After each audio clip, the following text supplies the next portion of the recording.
রাসূল করিম সাল্লাল্লাহু আলাইহি ওয়াসাল্লামের কাছে একজন মহিলা আসলেন, হুজুর ইন্নী জানাইতু, আমি জিনা করেছি, আমাকে তাওবার ব্যবস্থা করুন। আমার রাসূল চেহারা ফিরিয়ে ফেললেন, বুখারী শরীফের হাদিস। মহিলা সেদিকে গিয়ে বললেন, আমাকে তাওবার ব্যবস্থা করুন। ওই মহিলা কথা বলার পরে নবীজি আবার চেহারা ফিরিয়ে ফেললেন। মহিলা বলেন, ইন্নী জানাইতু আসাবতু হাদ্দান, আমি জিনা করেছি, আমার উপর হদ সীমা, আমার উপর শাস্তি প্রয়োগ করুন। আল্লাহ রাসূল বললেন, তুমি যে জিনা করেছো তোমার পেটে বাচ্চা হয়েছে কি? বলে যে আমার পেটে একটা বাচ্চা হয়েছে। রহমতের নবী বললেন, তুমি অপরাধ করেছো, পেটের বাচ্চা তো কোনো অপরাধ করে নাই, চলে যাও, বাচ্চা হলে তারপরে আসবা। আমার নবী সেখানে র্যাব পাঠান নাই, পুলিশ পাঠান নাই, বিডিআর পাঠান নাই, সেনাবাহিনী পাঠান নাই, গোয়েন্দা পাঠান নাই, মোসাদ পাঠান নাই, র পাঠান নাই, সাংবাদিক পাঠান নাই, বাচ্চাটা কখন হয় খবর নাও। কিন্তু মহিলার অন্তরে আল্লাহর ভয়, অনুশোচনার আগুনে তিনি জ্বলতেছে, হায় রে হায়, আমি তো জিনা করেছি। জিনার শাস্তি যদি আল্লাহ প্রয়োগ করে, জাহান্নামের আগুন তো আমি সহ্য করতে পারবো না। আমার নবী যদি এই জমিনে জিনার শাস্তি প্রয়োগ করে, আমি জাহান্নামের আগুন থেকে বেঁচে যাব। একজন মহিলার সবচাইতে কঠিন বিপদ হলো পেটে বাচ্চা হওয়া। আল্লাহ রাব্বুল আলামিন বলেন কোরআনুল কারীম পারা নম্বর 26 পৃষ্ঠা নম্বর 2 সূরার নাম আহকাফ আয়াত নম্বর 15 লাইন নম্বর 11 রুকু নম্বর 2, আমার আল্লাহ বলেছেন, ওয়া ওয়াসাইনাল ইনসানা বিওয়ালিদাইহি ইহসানা হামালাতুহু উম্মুহু কুরহান ওয়া ওয়াদাআতুহু কুরহা। পৃথিবীর মানুষ, তোমরা কোনোদিন মা বাবাকে কষ্ট দিও না, মা বাবার সাথে ভালো আচরণ করো। আহসিনু ফিল মাযুব ইহসানান মাফুরে মাতলাব। বিশেষ করে তোমার মা দীর্ঘ 10 মাস ধরে তোমাকে পেটে রেখেছে, কত কষ্ট হয়েছে একমাত্র মা ছাড়া কেউ জানে না। আপনি বাজার থেকে বাজার আনতেছেন, ডান হাত থেকে বাম হাতে, বাম হাত থেকে ডান হাতে হাত পরিবর্তন করলেন, কিন্তু মা যে সন্তানকে পেটে নিল, বাথরুমে গেল এই সন্তান পেটে, ঘুম গেল এই সন্তান পেটে, 10টি মাস মায়ের আরামের ঘুমকে হারাম করে ফেললো সন্তানরা। যেদিন সন্তান দুনিয়া আসবে সেদিন কত মা দুনিয়া থেকে মারা যায় ডেলিভারির যন্ত্রণায়। আল্লাহ বলেন, কোনোদিন মাকে কষ্ট দিও না। তুমি দুনিয়া আসার দিন মাকে যে কষ্ট দিয়েছো, বিজ্ঞানীরা বলেছেন 20টা হাড় ভেঙে গেলে যত কষ্ট হয়।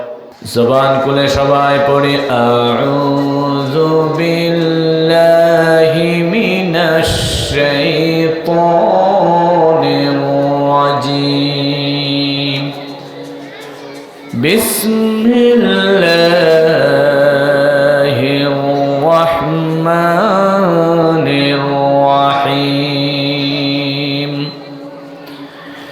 আত-তাইবুনাল আবিদুনাল হামিদুনাস সাইহুন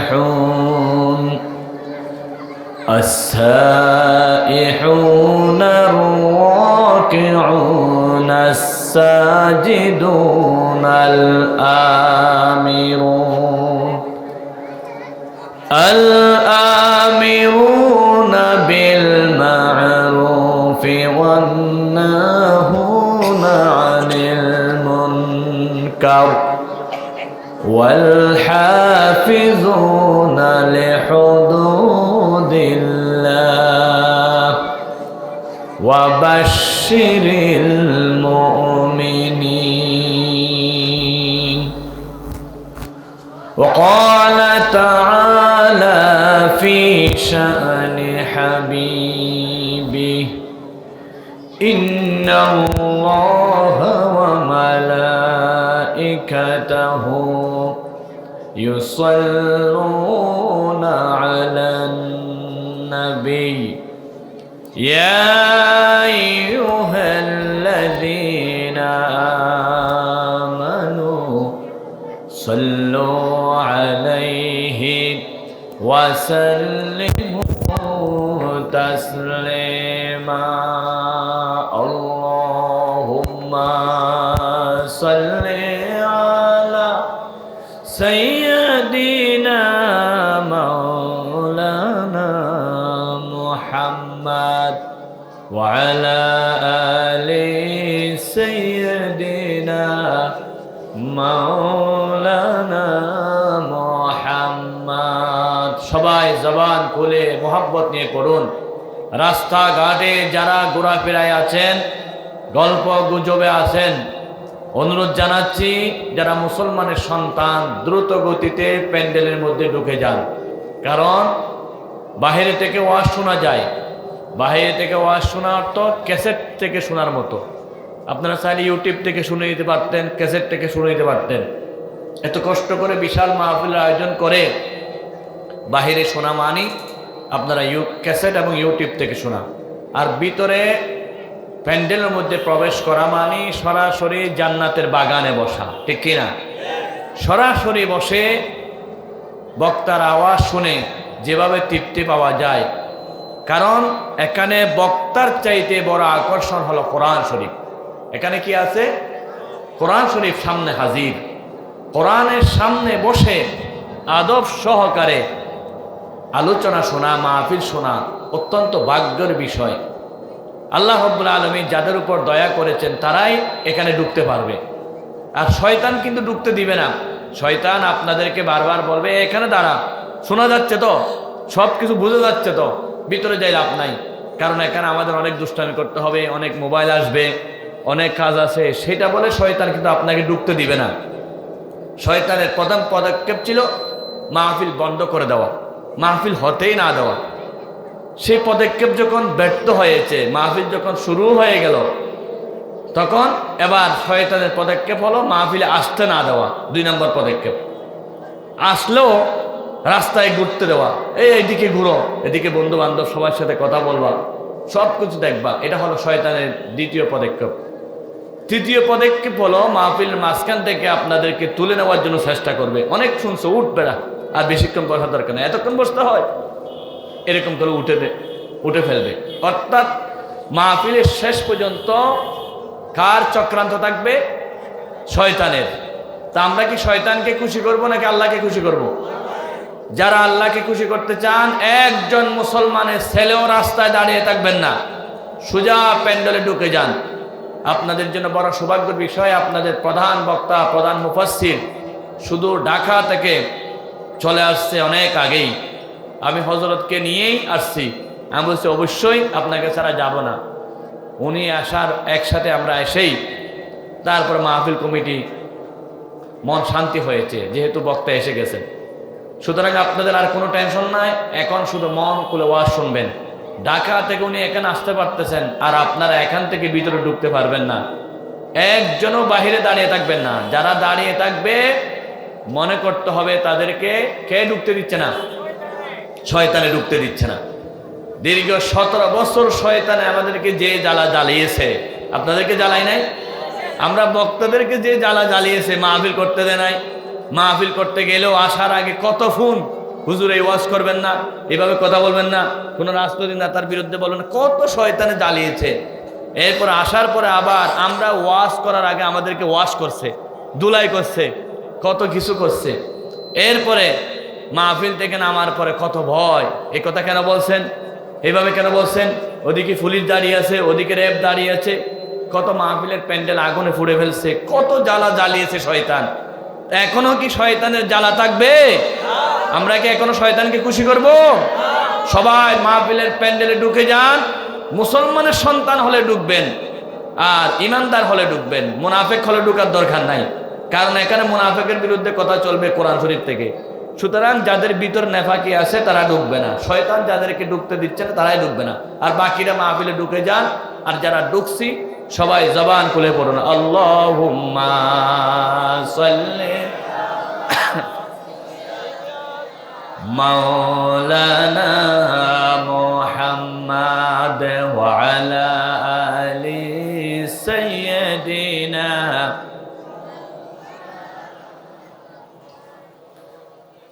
শহীদ আবু সাঈদের মা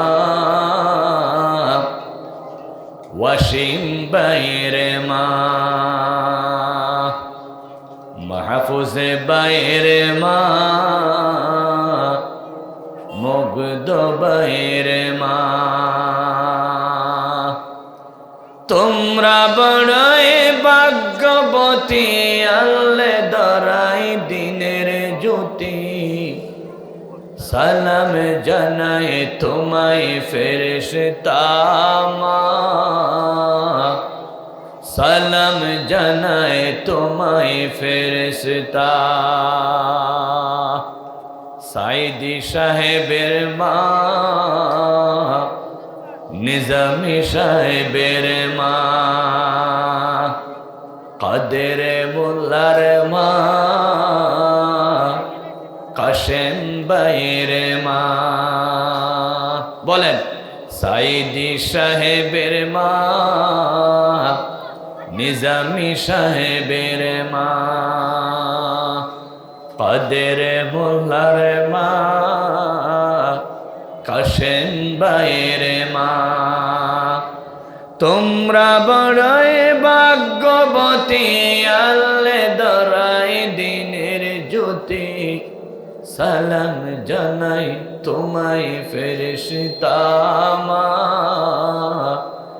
সালাম জানাই তোমায় ফেরেশতা আল্লাহুম্মা সাল্লি মাওলানা মুহাম্মাদ ওয়া আলা আলি সাইয়্যিদিনা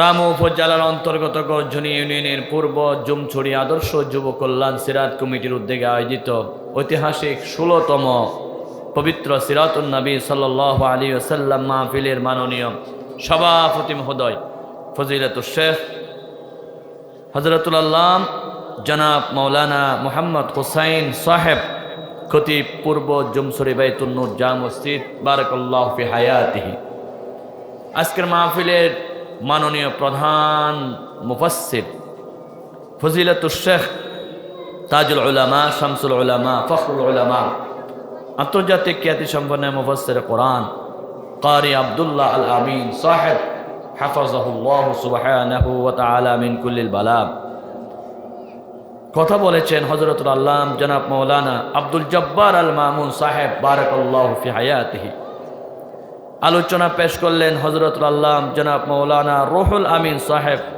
হাফাজাহুল্লাহ সুবহানাহু ওয়া তাআলা মিন কুল্লিল বালা দিগর নায়েবে নবী হযরত উলামা ইকরাম শ্রদ্ধাভাজন মুরব্বিয়ানে আযম বারাদারান ইসলাম সুধী মণ্ডলী পর্দানসীন পরম শ্রদ্ধেয় সম্মানিত আমার মা ও বোনেরা মাইকের আওয়াজ যত দূর যাচ্ছে সর্বস্তর তৌহিদি জনতা আসসালামু আলাইকুম ওয়া রাহমাতুল্লাহি ওয়া বারাকাতুহু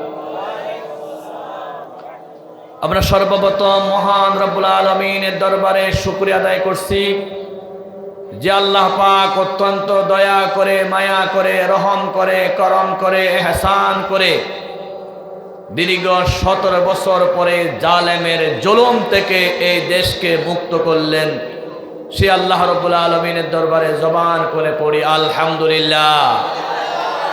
এই জালেম বিদায় নেওয়াতে আপনারা খুশি হয়েছেন নাকি নারাজ হয়েছেন?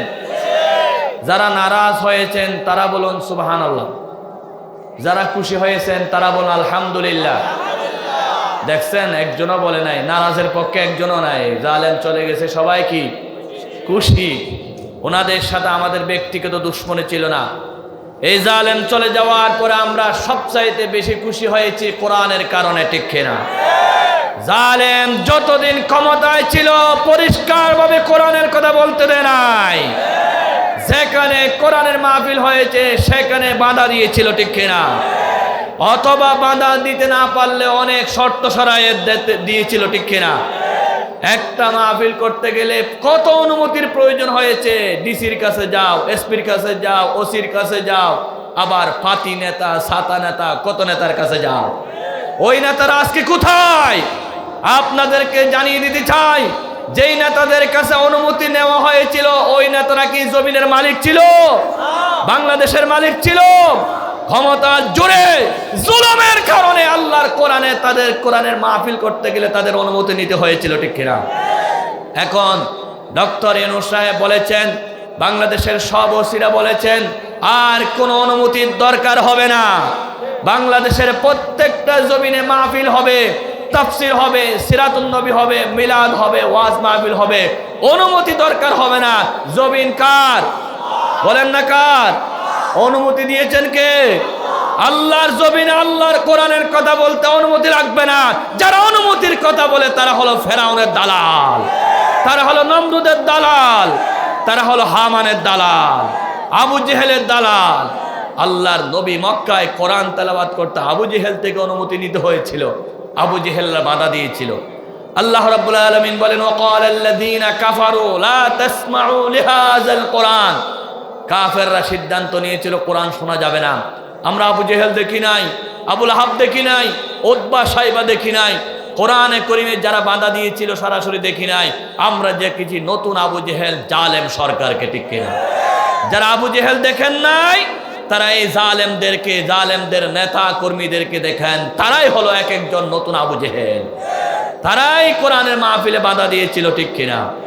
5ই আগস্ট 2024 সাল, যেটাকে 34শে জুলাই বলা হয়, বৈষম্য বিরোধী ছাত্র আন্দোলনের ভাষায়, সেদিন আল্লাহ রাব্বুল আলামিন আমাদেরকে দয়া করেছেন। আল্লাহর জমিনে আল্লাহর কোরআনের কথা বলার জন্য স্বাধীনতা দিয়েছেন। সেজন্য আল্লাহর কাছে শুকরিয়া আদায় করে বলি আলহামদুলিল্লাহ। আর জুরমান আলহামদুলিল্লাহ। রব্বানা লাকাল হামদ হামদান কাসীরান তাইয়িবান মুবারাকান ফীহি। আল্লামা সাঈদী সাহেব যেই ভাষায় শুকরিয়া আদায় করতেন, আমরা সেই ভাষায় শুকরিয়া আদায় করি। ইয়া রব্বি লাকাল হামদু কামা ইয়ানবাগি লিজালালি ওয়াজহিক ওয়া আযীমি সুলতানিক। প্রশংসা কার? শুকরিয়া কার? জমিন কার? আকাশ কার? বাতাস কার? আমরা গোলাম কার?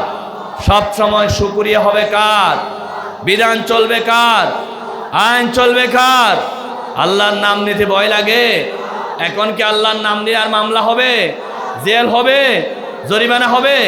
আগে তো জেল জরিমানা হয়েছে শুধু আল্লাহর নাম নেওয়ার কারণে, ঠিক কিনা? বাংলাদেশে জামাত ইসলামীকে নিষিদ্ধ করা হয়েছিল একমাত্র কারণ সার্বভৌম ক্ষমতার মালিক আল্লাহকে তারা স্বীকার করেছে, ঠিক কিনা? শুধু আল্লাহকে সার্বভৌম ক্ষমতার মালিক বলার কারণেই এই জালেম সরকার যাওয়ার আগেই আগস্টের শুরু দিয়ে এই জামাত ইসলামকে ব্যান করে দিয়েছিল, বন্ধ করে দিয়েছিল। আল্লাহর জমিনে আল্লাহকে সার্বভৌম ক্ষমতার মালিক মানবে না, তোমরা এই জমিনে থাকতে পারবে না। এই জমিনে থাকতে হলে ক্ষমতার মালিক কাকে মানতে হবে? বিধান চলবে কার? হুকুম চলবে কার? আল্লাহর বিধানের বিরুদ্ধে যারা কথা বলে জমিনে তাদের থাকার অধিকার নাই। বৈষম্য বিরোধী ছাত্র আন্দোলনরা যেভাবে রক্ত দিয়েছেন, প্রয়োজনে আরো সাগর পরিমাণ রক্ত দেব, জীবন জমিনে বিজয় করব। কারা কারা যে আছে হাত আল্লাহকে দেখায়।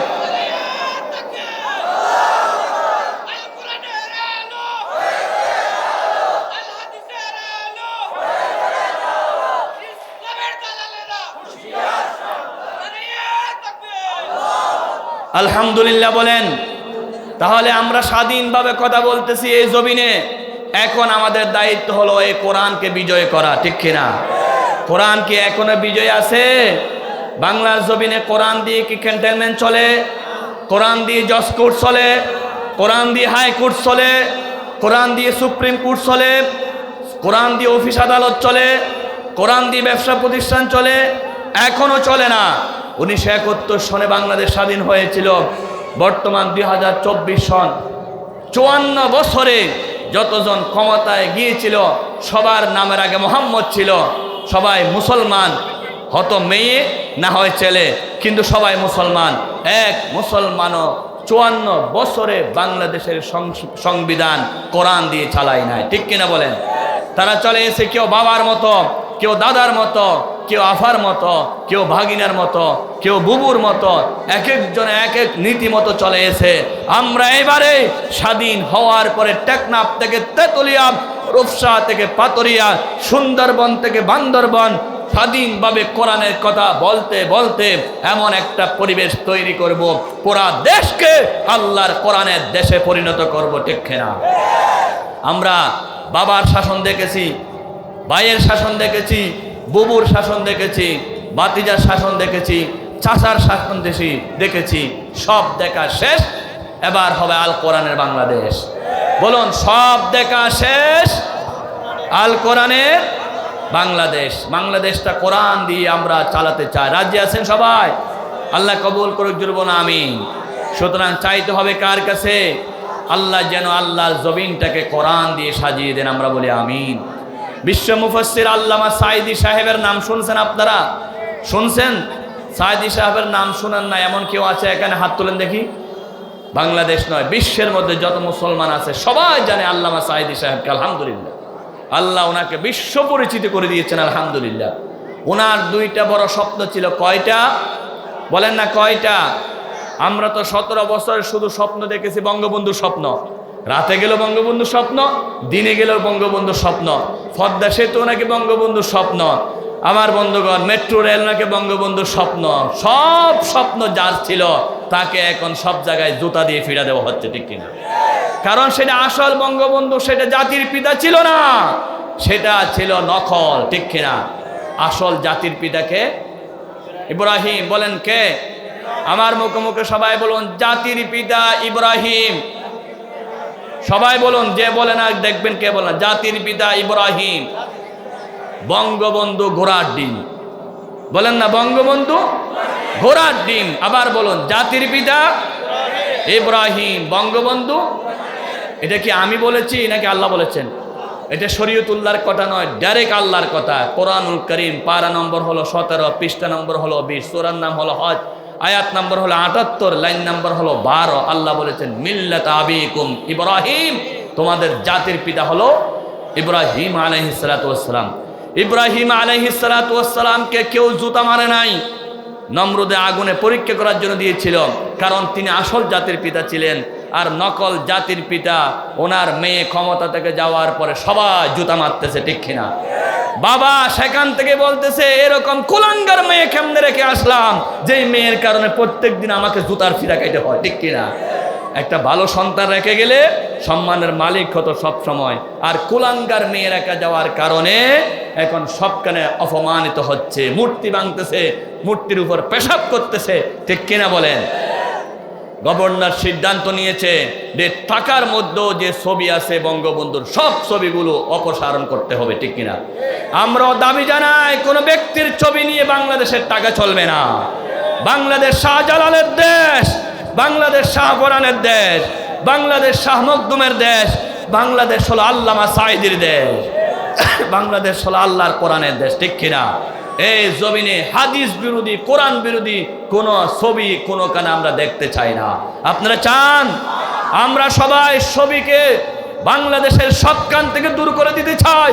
রাসূলুল্লাহ বলেছেন, লা তাদখুলুল মালায়েকাতা বাইতান ফিহি কালবুন ওয়ালা তাসাওয়ির, যেখানে ছবি থাকে সেখানে ফেরেশতা আসে না। আমরা টাকা থেকে বঙ্গবন্ধুর ছবি তুলে দিতে চাই। যে বঙ্গবন্ধুর নামে 1000 কোটি টাকার মূর্তি নির্মাণ করত, বছরে 400 কোটি টাকা শুধু ছবি নির্মাণ, মূর্তি নির্মাণের জন্য খরচ করা হতো। জালেম সরকার যাওয়ার পরে ওই বঙ্গবন্ধুর উপর যেই পরিমাণ জুতা নিক্ষেপ করেছে, পেশাব করেছে, আমরা সেই পরিমাণ কারো ছবি আর দেখতে চাই না, টাকাতে দেখতে চাই না, প্রতিষ্ঠানে দেখতে চাই না। মাদ্রাসায় রসুলের হাদিস পড়াইছে, আল্লাহর কোরআন পড়াইছে, উপরে ছবি অবশ্যই ছিল। আমরা বাংলাদেশের প্রত্যেকটা জায়গা থেকে এই মূর্তিগুলো সরাতে চাই। মূর্তির দেশ আর হবে না, এই জমিন থেকে মূর্তি বিদায় করতে হবে। কারা কারা চান? দুই হাত আল্লাহকে দেখান।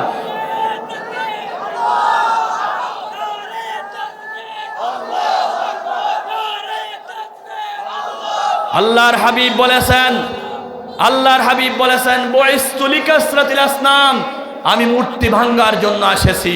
এখানে কোনো ব্যক্তির নামে হবে না, কোনো দালালের নামে হবে না, এই জমিনে সব প্রতিষ্ঠান হবে আল্লাহর নামে, ঠিক কিনা? আমরা সব কাজ করব কার নামে? আল্লাহর জন্য প্রশংসা করে আবারও বলি আলহামদুলিল্লাহ। রাসূলের শানে দরুদ পড়ি, সবাই বলি সাল্লাল্লাহু আলাইহি ওয়াসাল্লাম। সিরাত মাহফিল আপনারা বসে যান, দয়া করে বসে যান, বাহিরে থেকে ভিতরে ঢুকে যান, আর মাহফিল সৌন্দর্য করার জন্য সবাই বসে যান।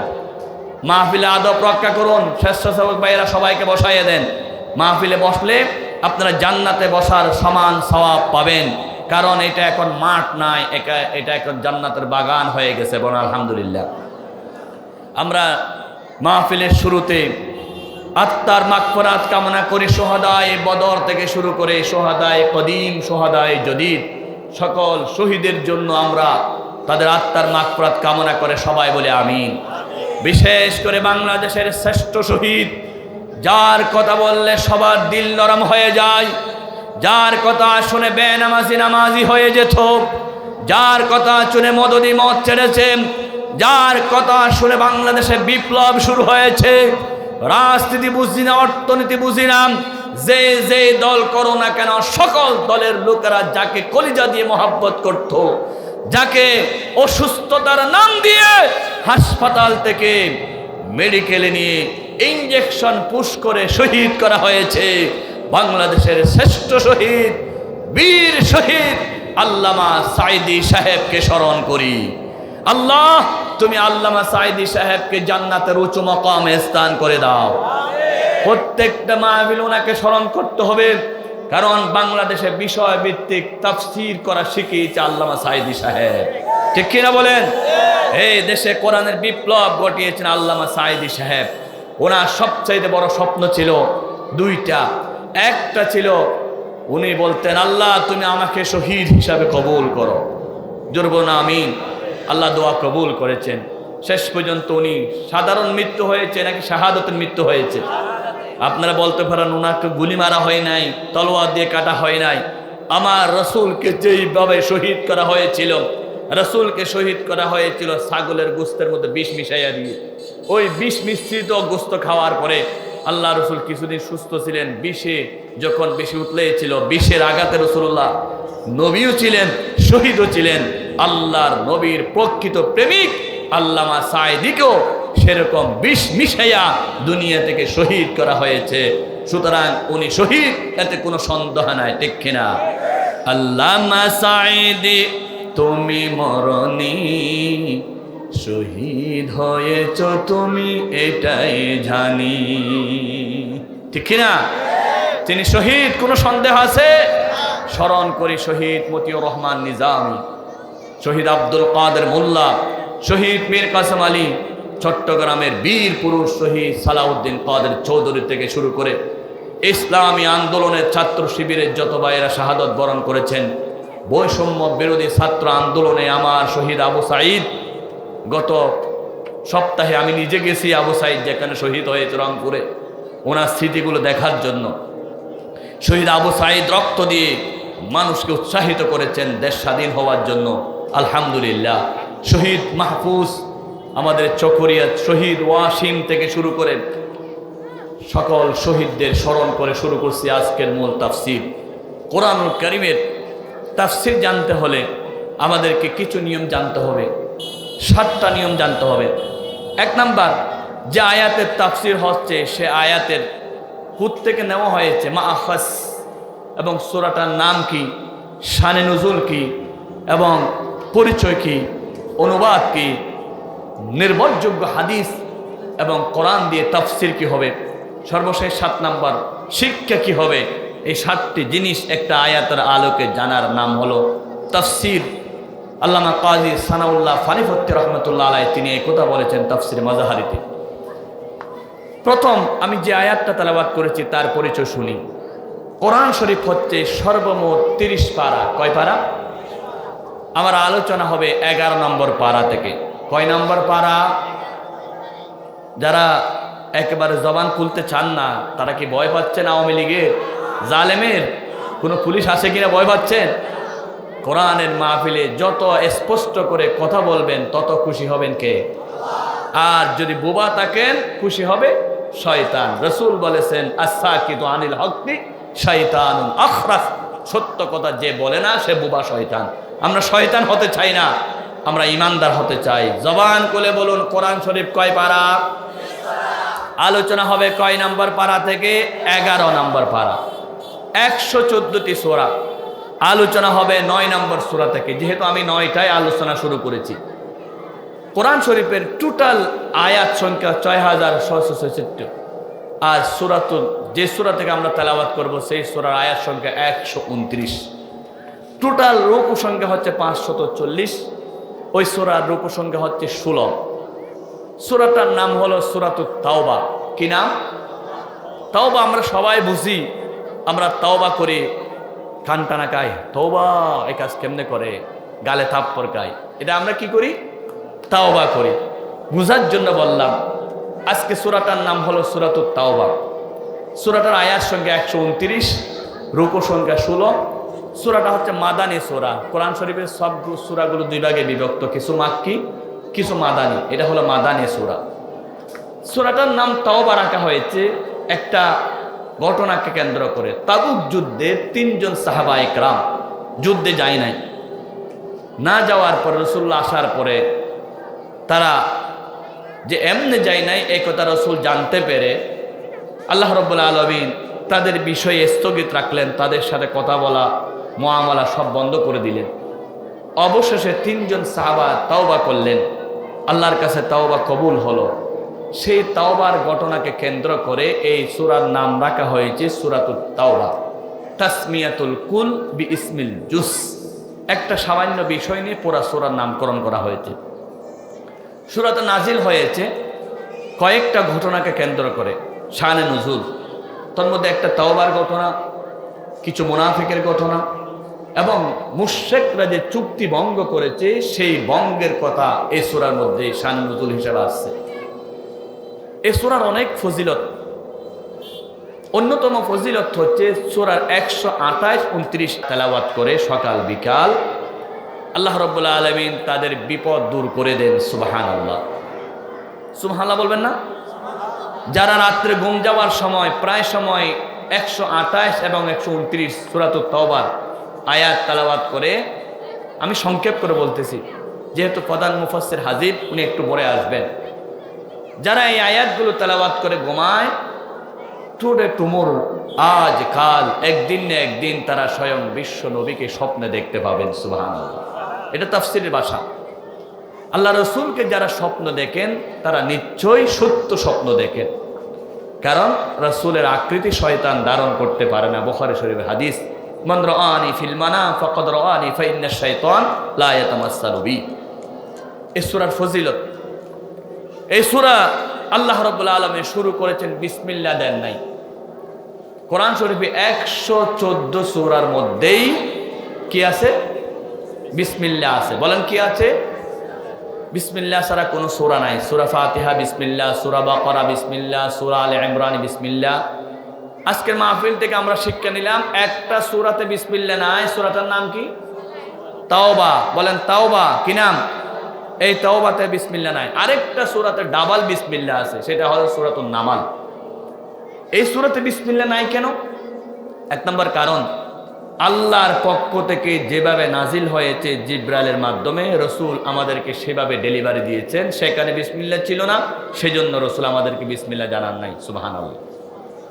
2 নাম্বার, বিসমিল্লাহ তাকে যেখানে রহমতের কথা, কারণ বিসমিল্লাহ যেখানে রহমত আছে সেখানে রাসূল বলেছেন কুল্লু আমরিন জিবালিন লাম ইউবদা ফিহি বিবিসমিল্লাহি ফাহুয়া আবতার। যে কাজ বিসমিল্লাহ দিয়ে করা হয় না সেই কাজ লেস কাটা হয়। সব কাজ মুসলমান করতে হবে কি দিয়ে? পিছনে ভাইয়েরা মনে হয় জয় দিয়ে শুরু করেন, জয় বাংলা দিয়ে শুরু করেন নাকি? বিসমিল্লাহ বলেন না, কি দিয়ে শুরু করতে হবে? টুপি মাথায় দেব কি দিয়ে? কি বলে শুরু করব? জামা পরবো কি বলে? জুতা পরবো কি বলে? মহিলারা ভাত রান্না করবেন কি বলে? ভাত ডেলিভারি দিবেন, প্লেটের মধ্যে ভাত নিবেন, বিসমিল্লাহ বলে। দরজা বন্ধ করব কি দিয়ে? এই আবার ভুলে যাচ্ছে, বলেন না, বড় আওয়াজে বলুন কি দিয়ে? দরজা খুলবো কি দিয়ে? প্রত্যেকটা কাজে বিসমিল্লাহ হবে, যেখানে রহমত নাজিল হবে, বরকত নাজিল হবে, বিপদ দূর হয়ে যাবে সেখানে। অনেক লম্বা ঘটনা। বিসমিল্লাহ বলার কারণে, বাবা ইহুদি ছিল, মেয়ে মুসলমান।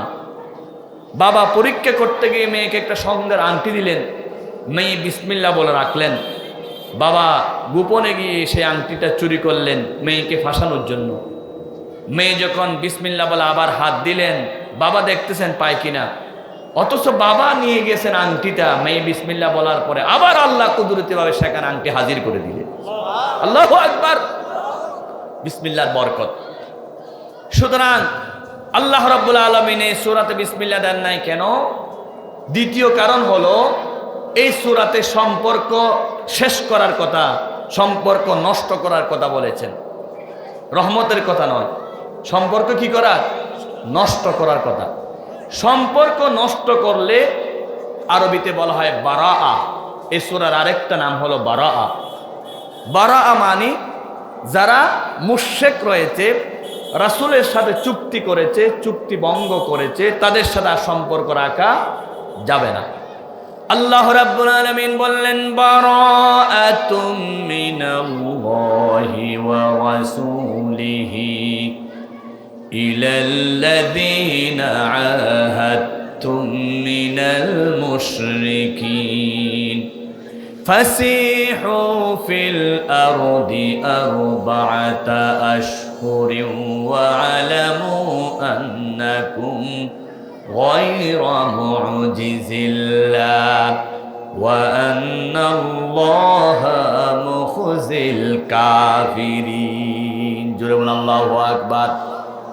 আমার আল্লাহ জানিয়ে দিলেন মুশরিকদের মধ্য থেকে যারা চুক্তি ভঙ্গ করে তাদের সাথে আর কোনো সম্পর্ক রাখা যাবে না, ওয়াদা ভঙ্গ করে তাদের সাথে আর কোনো সম্পর্ক রাখা যাবে না।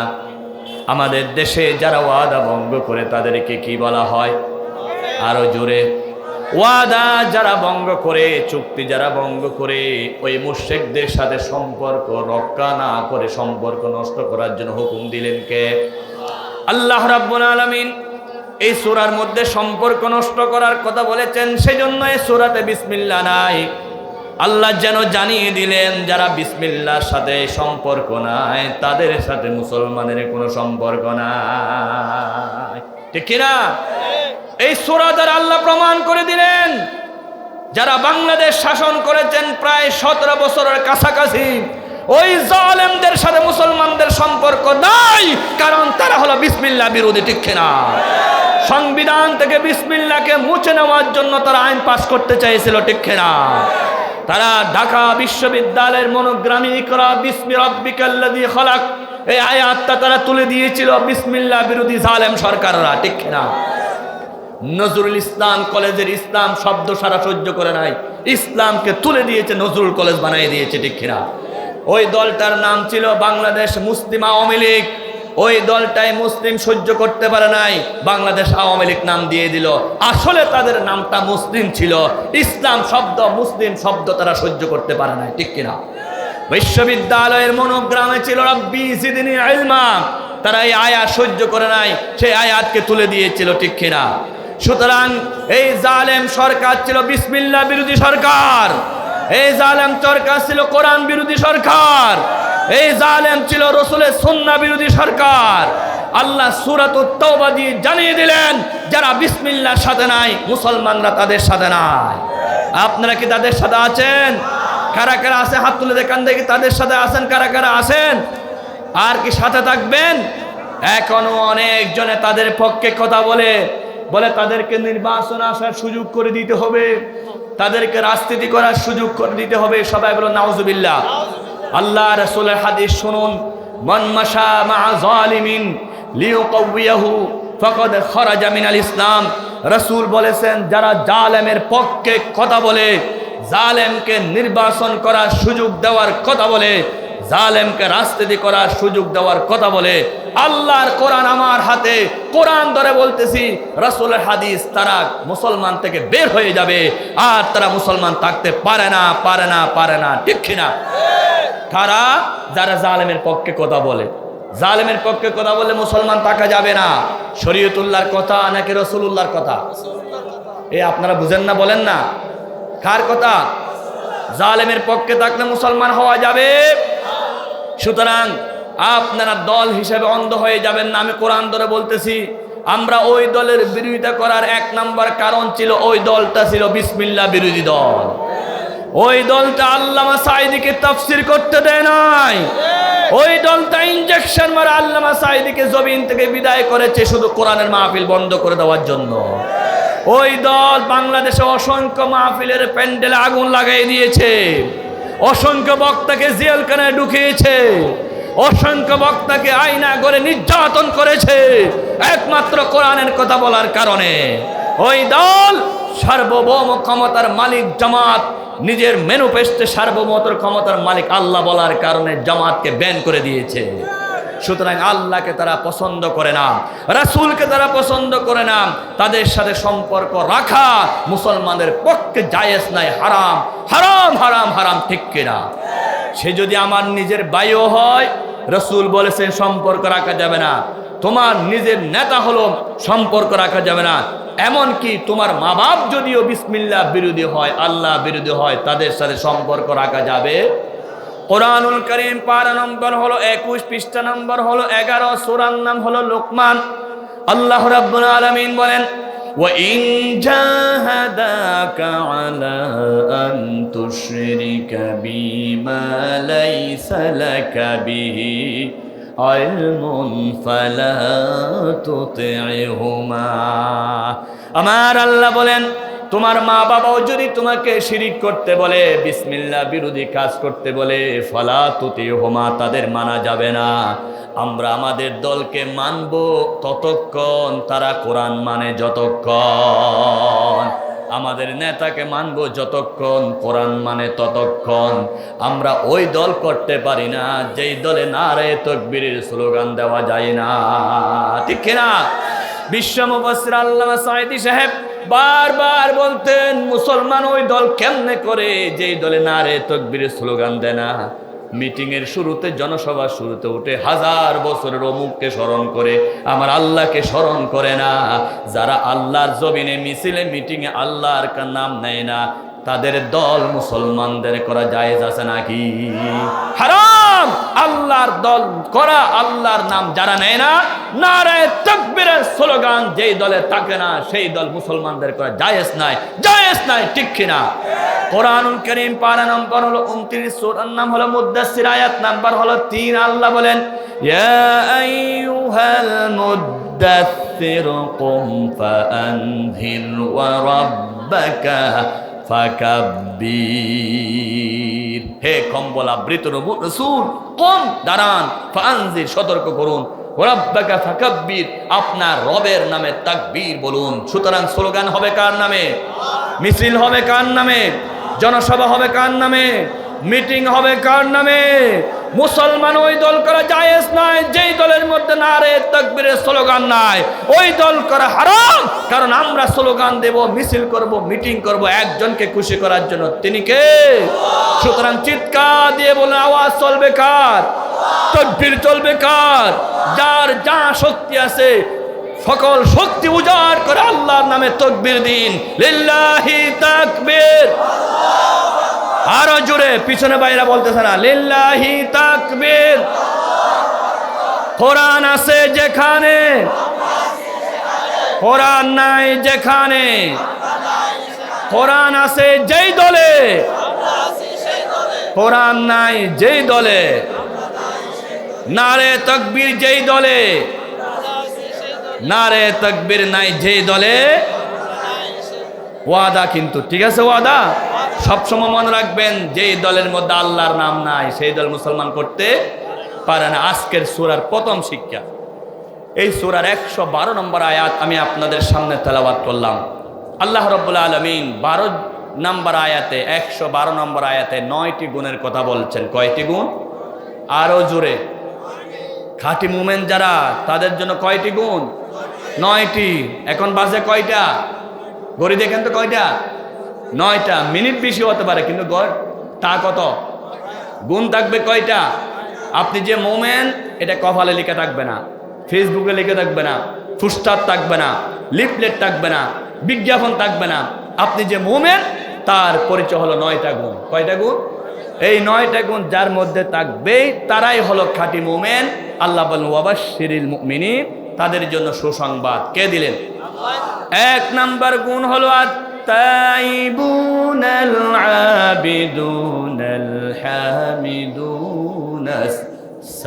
السائحون الراكعون الساجدون الآمرون بالمعروف والناهون عن المنكر والحافظون لحدود الله وبشر المؤمنين جربنا الله أكبر গুনে গুনে নেন এক নাম্বার গুণ হলো মুমিনরা তাওবা করে কি করে আরো জোরে মানুষ হিসাবে ভুল হয়ে যেতে পারে ফজরের নামাজ মাঝে মধ্যে ঘুম থেকে উঠে দেরি হয়ে যেতে পারে মুমিনরা নামাজে ভুল হোক যে কোনো ইবাদতে ভুল হোক সাথে সাথে কি করে এক নাম্বার গুণ মুমিনদের দুই নাম্বার গুণ হলো তারা সব সময় মুনিবের ইবাদত করে কার ইবাদত মুমিনরা বাংলার জমিনে বঙ্গবন্ধুর গোলামি করে না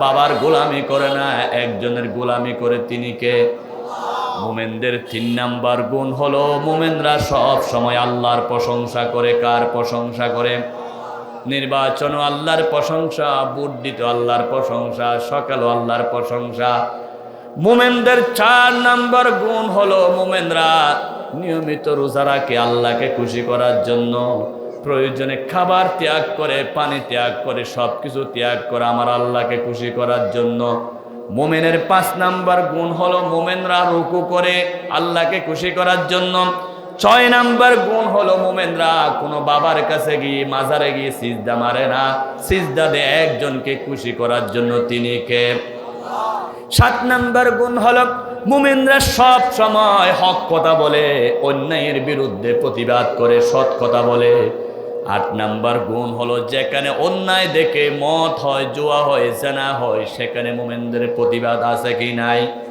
নয় নাম্বার গুণ হলো আল্লাহ যে সীমারেখা দিলেন সব সীমারেখা ফরায়েজ ওয়াজিবাত আল্লাহর পক্ষ থেকে হুদুদাত যা সীমারেখা আছে সবগুলো মুমিনরা মানতে থাকে আমার বন্ধুগণ এই নয়টি গুণ যার ভিতর থেকে সে হলো প্রকৃত মুমিন তার জন্য সুসংবাদ দিলেন কে কয়টি গুণ এক নাম্বার গুণ হলো তাওবা করা কি করা পৃথিবীর প্রথম মানব আদম আলাইহিস সালাতু ওয়াস সালাম দীর্ঘদিন জান্নাতে ছিলেন আল্লাহ রাব্বুল আলামিন আদমকে বললেন ইয়া আদামুস কুন আনতা ওয়া যাওজুকাল জান্নাহ আদম তুমি এবং তোমার স্ত্রী জান্নাতে থাকো পারা নম্বর 1 সূরা নম্বর 2 সূরার নাম বাকারা পৃষ্ঠা নম্বর 5 আল্লাহ রাব্বুল আলামিন বলেন আদম তুমি এবং তোমার স্ত্রী জান্নাতে থাকো আদম আমাদের খালতো ভাই চাচতো ভাই নাকি আমাদের বাবা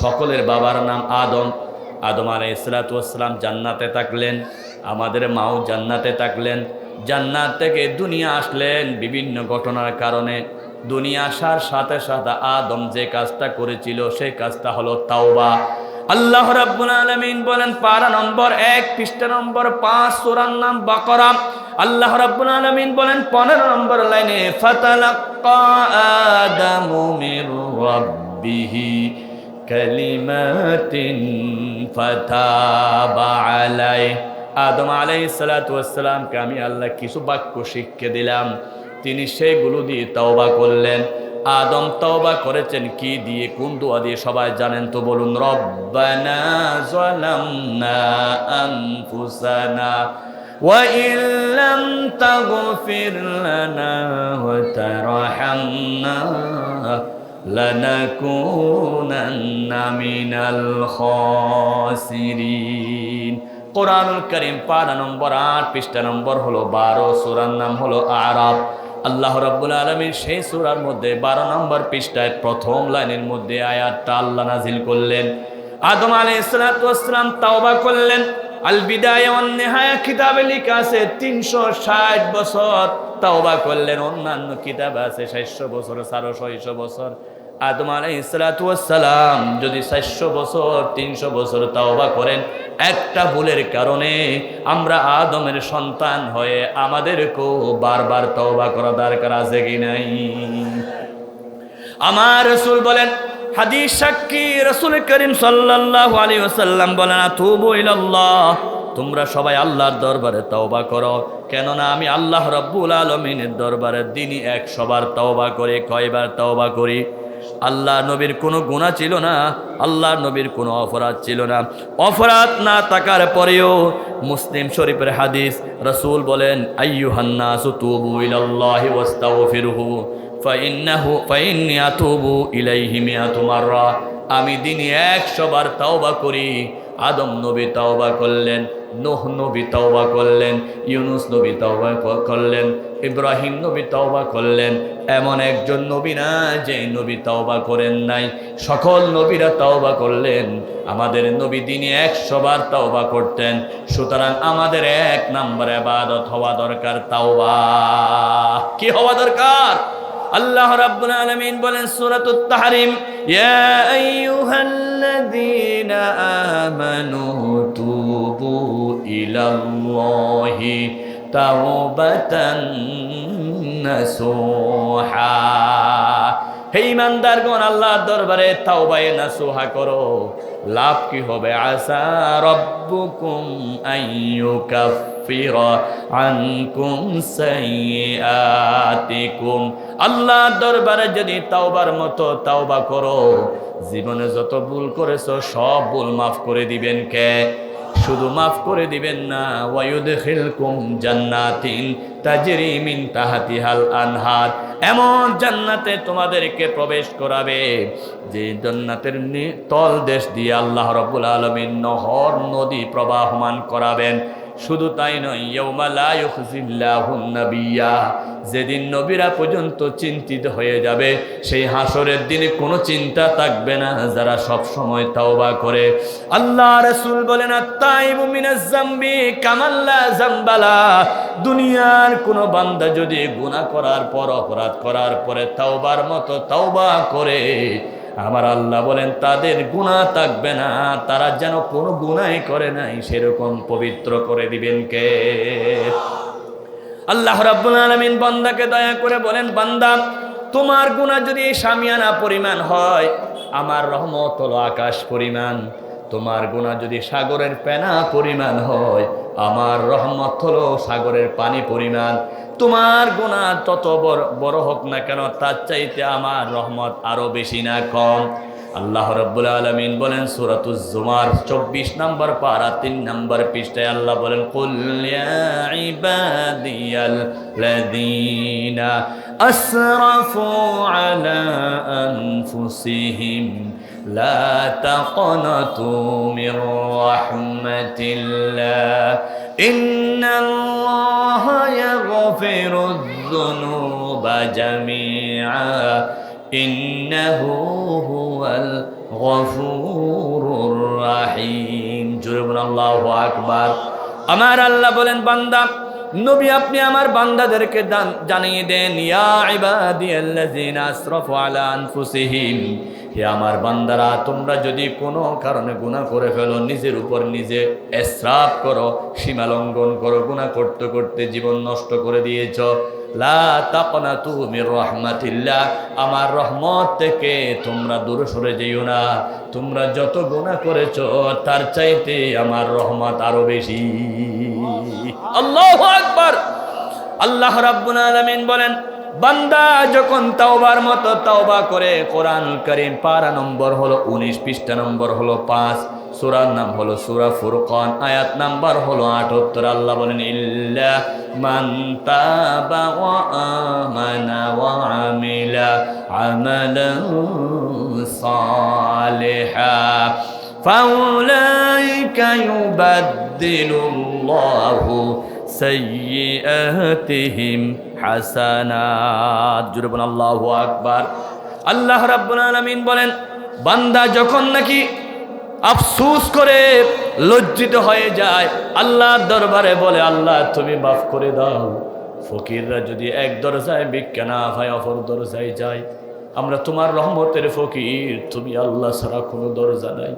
তুমি যদি কবা না করো কার কাছে যাব? শয়তানের দোকায় পরে গুনাহ করেছি, অন্যায় করেছি, নামাজ কাজা করেছি, রোজা ভুল করেছি, শয়তানের দোকায় পরে সুদ খেয়েছি, অপরাধ করেছি, মুনিব রে তুমি মাফ করে দাও। শেখ ফরিদুদ্দিন আত্তার রহমতুল্লাহ আলাইহি বলেন, মাগফিরাতুম মাইদে দারাজে লুৎফে তু যাকে খুদে ফরমুদায়েলা ইস্তাকানাতু বাহরে আলতাফিত বেপায়া বাত নাউমাইদাজ রহমতত শাইতাবাত। আল্লাহর রহমত থেকে শয়তান দূরে চলে যায়, ঈমানদাররা বারবার আল্লাহর কাছে আসে। বান্দা যখন এইভাবে তাওবা করে, তাওবা করার পর আল্লাহ এত খুশি হয়ে যায়। ইউবাদদিলুল্লাহু সাইয়্যাতিহিম হাসানাত মুজারা, বাদদালা ইউবাদদিলু বাবে তাফঈল থেকে। বাবে তাফঈলত এক নম্বর খাসিয়ত হলে সলবে মাখস, মূল জিনিসটা তারা বিলুপ্ত করে দেয়। বাবে তাফঈল থেকে শব্দ দিয়ে আল্লাহ বুঝালেন, বান্দা তুমি যখন তাওবা করেছো, সলবে মাখস, যে গুনার কারণে তুমি তাওবা করেছো, তোমার গুনাহটা সম্পূর্ণরূপে বিলুপ্ত করে দিবি, বিন্দু পরিমাণ গুনাহ থাকবে না। শুধু তাই নয়, তুমি যে গুনাহ করেছিলা, গুনাহ করা আমল নষ্ট করে দিয়েছো, তাওবার কারণে আল্লাহ খুশি হয়ে যাবে। সমস্ত গুনাহগুলো আল্লাহ সওয়াব দিয়ে পরিবর্তন করে দে। বলেন না আল্লাহু আকবার। বাজারের মধ্যে যখন বাজারে বেগুন বিক্রি করার জন্য একটা লাই নিয়ে বেগুন নিয়ে আসে, বেগুন বিক্রি করে বাজার থেকে যাওয়ার সময় পান সুপারি নে, তরকারি নে, সাবান নে, মরিচ নে, ঘরে যা বাজার দরকার তা নে।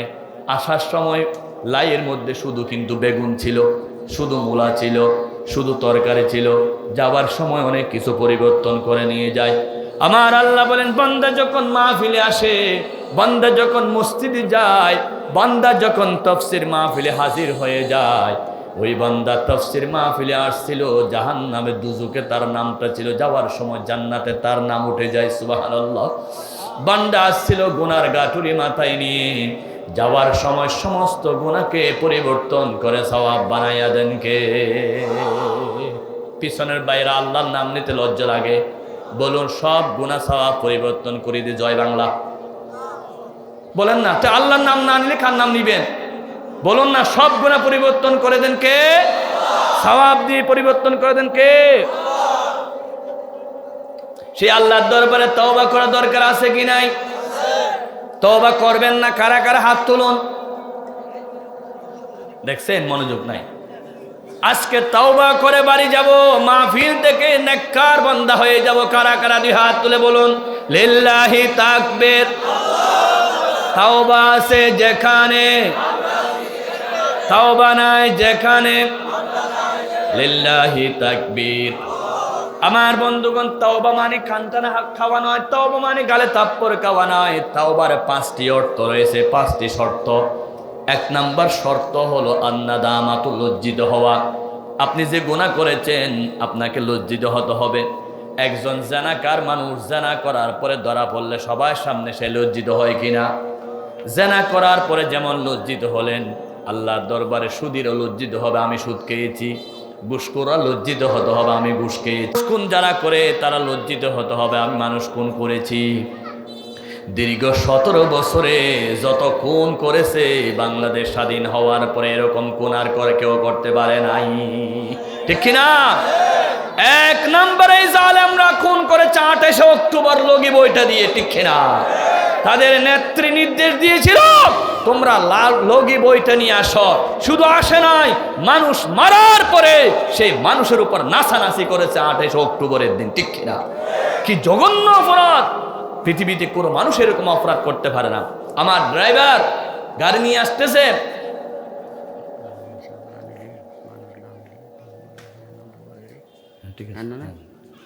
আমার ড্রাইভার তখন বলেছিল,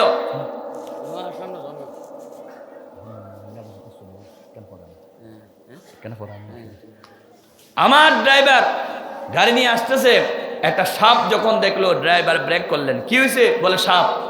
আমি বললাম সাপের উপর চালাই দেন। বলে হুজুর না, একটা জানদারের উপর আমরা গাড়ি চালাই না। কিন্তু এই জালেম সরকার কোন জান দেখে নাই, মাথায় টুপি এবং দাড়ি দেখলে তাকে প্রকাশ্য গুলি করেছে, মারার পরে লগি বইটা দিয়ে মারার পর আবার সেটার উপর নাচানাচি করেছে। পৃথিবীতে ফেরাউন করে নাই, হামান করে নাই, সাদ্দাত করে নাই এরকম জুলুম। মানুষ মারা যাওয়ার পরে তার শরীরের উপর নাচানাচি করা পৃথিবীর কোনো মানুষের পক্ষে সম্ভব ছিল না, একমাত্র আওয়ামী লীগের পক্ষে সম্ভব ছিল। মানুষ মারা যাওয়ার পরে তার আর কোনো বিচার আছে? শেষ। মানুষ মারা যাওয়ার পরে সবচাইতে বড় কাজ জানাজা। এই জালেম সরকার জানাজা পর্যন্ত পড়তে দেয় নাই। সেদিন আল্লামা সাঈদীর জানাজা পড়তে দিলে ঢাকার জমিনে কোটি কোটি মানুষ জমায়েত হতো। আমরা সবাই সেদিন গিয়ে জানাজা পড়তাম, কিন্তু তিনি তো চুরি করে নাই, ডাকাতি করে নাই, একমাত্র কোরআনের কথা বলেছেন। ইনজেকশন মারার পরে জানাজা পর্যন্ত পড়তে দেয় নাই। আমরা কোরআন ধরে জানিয়ে দিতে চাই, যারা আল্লামা সাঈদীর জানাজা পড়তে দেয় নাই, বাংলার জমিনে তাদের জানাজা হবে না, হবে না, হবে না।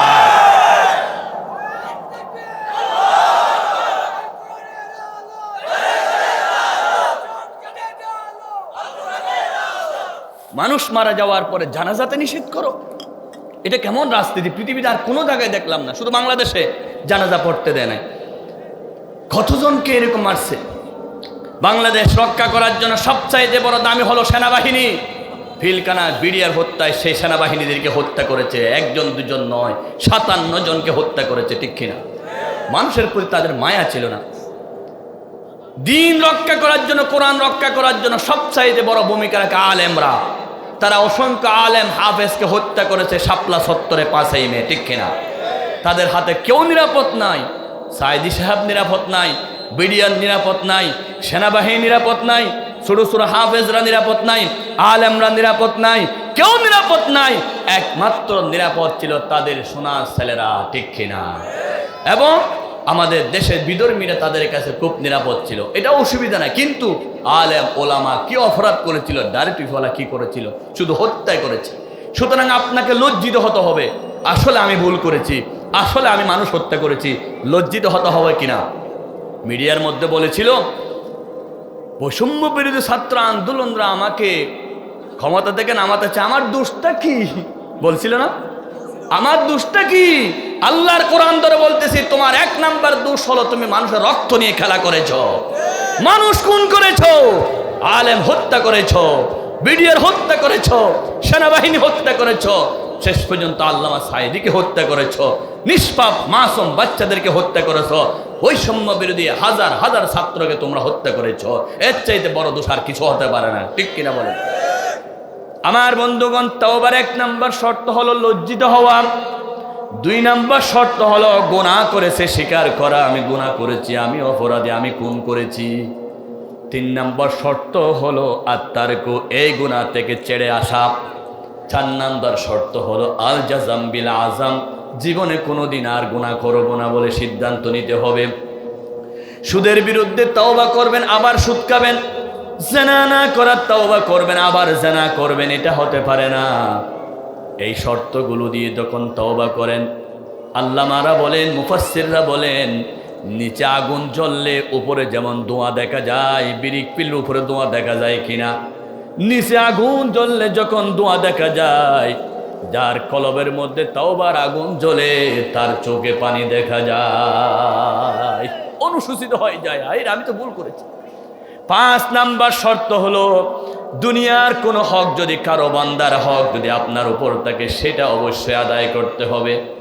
আপনি আরেকজনের হক নষ্ট করে 1000 রাকাত তাহাজ্জুদ নামাজ পড়লে হবে না, 1000 রোজা রাখলে হবে না, অপরের হক অবশ্যই আদায় করতে হবে। জনাব মাওলানা নূর হোসেন সাহেব, আপনাদের খতিব সাহেব হুজুর, আমি ওনাকে বললাম আমাকে 1000 টাকা দেন, ওনার থেকে 1000 টাকা নিলাম। এবার আমি আক্কাস ভাইকে বললাম, এই মাহফিলের জন্য যারা কষ্ট করেন, বিশেষ করে আমার আক্কাস ভাই, ওনাকে বললাম আপনি একটু মাফ করে দেন। নূর হোসেনের টাকা আক্কাসে মাফ করলে হবে নাকি? হবে না? আল্লাহ রাব্বুল আলামিন বললেন, দিনে 500 রাকাত তাহাজ্জুদ নামাজ পড়লো, তুমি যে শেয়ার বাজার লুট করেছো সেই গুনাহ ক্ষমা হবে না। তুমি যে ব্যাংকের টাকা সব ডাকাতি করে বিদেশে বাড়ি করেছো, 1000 বার তাওবা করলো, সেই ব্যাংকের টাকা ডাকাতি করার গুনাহ মাফ হবে না, ঠিক কিনা? আমার বন্ধুগণ, মালিক বিন দিনার জগৎ বিখ্যাত আল্লাহর ওলি, তিনি মক্কা শরীফে হজ করলেন। হজ করার পরে মদিনা শরীফে চলে গেলেন মদিনা শরীফ জিয়ারত করার জন্য। মদিনা শরীফে যাওয়ার পরে জোহরের নামাজ পড়তেছে, পিছনে 2 জন ফেরেশতা বলতেছে উনার তওবা কবুল হচ্ছে না, নামাজ কবুল হচ্ছে না। আরেকজনে বলল, কি অপরাধ? তিনি তো হজ করে আসছে, হজ করলে তো সব গুনাহ মাফ হয়ে যায়। ফেরেশতা বলল, ওনার 2টা খেজুর শরীরের মধ্যে ঢুকেছে অবৈধভাবে। কেমনে মক্কা শরীফ থেকে তিনি খেজুর কিনেছিল 2 কেজি। কয় কেজি? বিক্রেতা সওদাগর খেজুর মাপতেছে, এমন সময় 2টা খেজুর এমনি খেয়ে ফেলেছে। মাঝে মধ্যে হয় কিনা, চনাবুট নিচ্ছেন আপনি 2-3টে এমনি খেয়ে ফেললেন অবৈধভাবে, ওজন ছাড়া। 2টে খেজুর খেয়ে ফেলল। 2টে খেজুর শরীরে ঢোকার কারণে 17 দিন পর্যন্ত নামাজ কবুল হচ্ছে না, হজ কবুল হলো না। মালিক বিন দিনার মদিনা শরীফ থেকে আবার মক্কায় চলে গেলেন, মাইলকে মাইল 600 মাইল দূরে। মক্কায় গিয়ে যার কাছে খেজুর কিনলেন তার কাছে গেলেন, কেশের মধ্যে চিনি বসা নাই। তার ছেলে জিজ্ঞাসা করলেন, তোমার বাবা কই? বলে, আমার আব্বা তো 4 দিন আগে মারা গেছে, আমার আব্বা নাই। ছেলেটার চোখ দিয়ে পানি চলে আসলো, যে কোনো মুহূর্তে আমাদের মৃত্যু হতে পারে কিনা। চোখের পলকে হতে পারো লাশ, চিরতরে বন্ধ হবে তোমার নিঃশ্বাস, হবে এলান তোমার নাম মসজিদের মাইকে, বাড়িওয়ালা নাই রে বাড়ি, নাই রে দুনিয়াতে। আমার বন্ধুগণ, মালিক বিন দিনার মাত্র 2টা খেজুর খাওয়ার কারণে তার কোনো দোয়া আল্লাহর কাছে কবুল হচ্ছে না। এবার ছেলেকে বলতেছেন, মাফ করে দাও। ছেলে বলতেছেন, আমি কেমনে মাফ করব? আমার আব্বার হক। আমার আব্বা মারা যাওয়ার পরে 2টা খেজুর, আমরা 2 ভাই আছি, 2 ভাইয়ের হক হয়ে গেল। আমি একটা মাফ করতে পারি, আরেকটা তো মাফ করবো না। আমার ছোট ভাইয়ের কাছে যাও। তোমার ছোট ভাই কোথায়? ফিলিস্তিন। তিনি আবার ফিলিস্তিনে গেলেন। 2টা খেজুরের মাত্র 2 টাকা দাম হবে, কিন্তু তিনি 10,000 টাকা গাড়ি ভাড়া দিলেন শুধু ক্ষমা চাওয়ার জন্য। 2 ভাইয়ের কাছে 2 খেজুরের ক্ষমা চাইল। এবার আল্লাহর দরবারে ক্ষমা হলো। আল্লাহ যেন জানিয়ে দিলেন, তুমি হাজারো তাহাজ্জুদ পড়ো, ফজর, জোহর, আসর, মাগরিব, এশা পড়ো, কিন্তু পরের হক জীবনে কোনোদিন ক্ষমা হবে না। তাওবা আল্লাহর কাছে কবুল হওয়ার জন্য সবচাইতে বড় শর্ত হলো, যার হক নষ্ট করেছো তার কাছে গিয়ে তাওবা করতে হবে। ঠিক কিনা? এই জালেম সরকার 18 বছর 17 বছর যত মানুষের টাকা লুট করেছে, পেঁয়াজের দাম 300 টাকা করে, জিনিসপত্রের দাম বাড়ায়া যত গরিবের চোখের পানি ফেলেছে। তারা যদি বাংলাদেশে রাজনীতি করতে চায়, নির্বাচন করতে চায়, আবার 18 কোটি মানুষের ঘরে ঘরে গিয়ে ক্ষমা চাইতে হবে। প্রত্যেকের কাছে ক্ষমা চাইতে হবে। আল্লামা সাঈদীকে যে হত্যা করেছে তার ছেলেদের কাছে উপযুক্ত দিয়াত দিতে হবে, উপযুক্ত জরিমানা দিতে হবে, ক্ষমা চাইতে হবে। ঠিক কিনা? প্রত্যেকটা হত্যার বিচার এই জমিনে করতে হবে, প্রত্যেকটা ডাকাতির বিচার করতে হবে, প্রত্যেকটা ব্যাংক লুট করার বিচার করতে হবে। ঠিক কিনা বলেন? আপনারা বিচার চান কি চান না? হত্যার বিচার চান কি চান না? ডাকাতির বিচার চান কি চান না? একটা 2টা নয়, হাজার হাজার যারা করেছে সব বিচার চান কি চান না? কারা কারা বিচার চান? জিহাদ আল্লাহকে দেখান।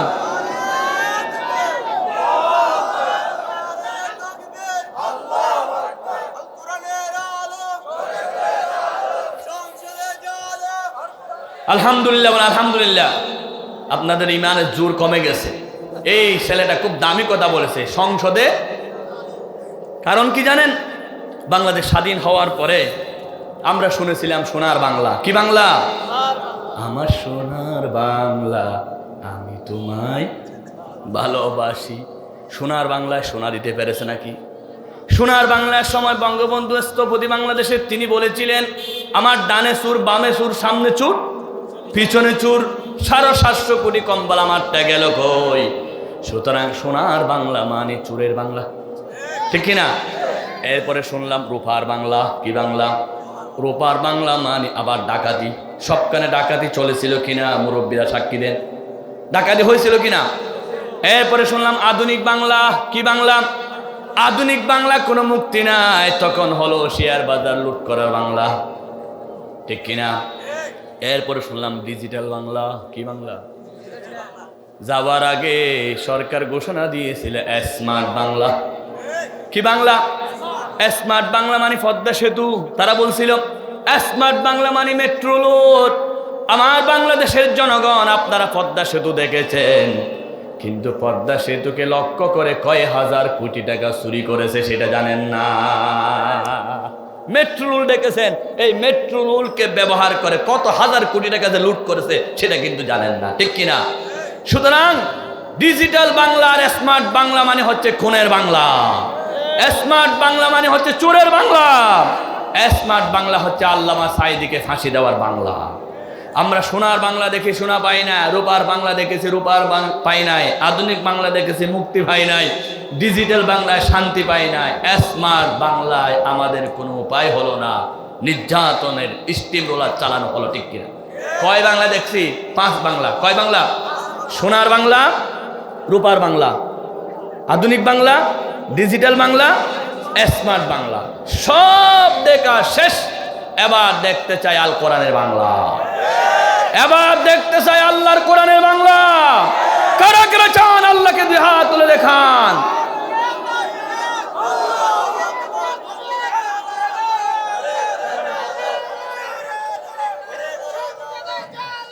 আমার বন্ধুগণ, আল্লাহর কোরআনের বাংলা যদি চান, সংসদ ভবনে কোরআন দিয়ে চালাতে হবে। বৈষম্য বিরোধী ছাত্র আন্দোলন ভাইয়েরা 5 আগস্টের দিন গণভবনে ঢুকে নারে তাকবীরের স্লোগান দিয়েছিল, জামাত সহকারে সেখানে নামাজ পড়েছিল। যেই নারে তাকবীরের স্লোগান সংসদে দিয়েছিল, সেই নারে তাকবীরের স্লোগান দিয়ে পুরো বাংলাদেশ চলতে হবে, ঠিক কিনা? সেই সংসদ ভবন কোরআন দিয়ে চালাতে হবে।